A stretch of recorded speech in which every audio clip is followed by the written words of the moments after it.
ఈ నెల 24న కాటమరాయుడు విడుదలకు సిద్ధమవుతున్నాడు. ఈ సినిమాకి ప్రమోషన్స్ తో హైప్ మరింత తీసుకురావాలని చిత్ర యూనిట్ నిర్ణయించింది. అందుకే పబ్లిసిటీతో హీట్ పెంచడానికి రెడీ అయింది.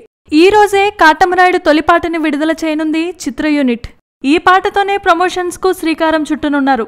ప్రతి 2 రోజులకు ఓ పాట గాని మేకింగ్ వీడియో గాని విడుదల చేస్తారు. ఈ నెల 18న హైదరాబాద్లోనే ప్రీ రిలీజ్ ఫంక్షన్ కు ఏర్పాటు చేయనుంది చిత్ర యూనిట్.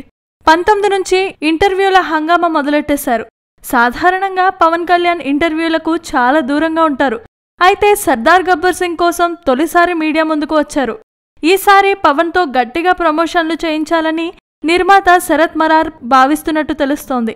అయితే పవన్ మాత్రం కాటమరాయుడు షూటింగ్ అవగానే త్రివిక్రమ్ సినిమా మొదలెట్టేసే మూడ్లో ఉన్నాడని తెలుస్తోంది. ప్రస్తుతం రామోజీ ఫిలిం సిటీలో మిరా మిరా మీసం తిప్పాడు జనం కోసం అంటూ సాగే గీతాన్ని తెరకెక్కిస్తున్నారు. ఈ నెల 14 వరకు పాటల చిత్రీకరణ జరగనుంది.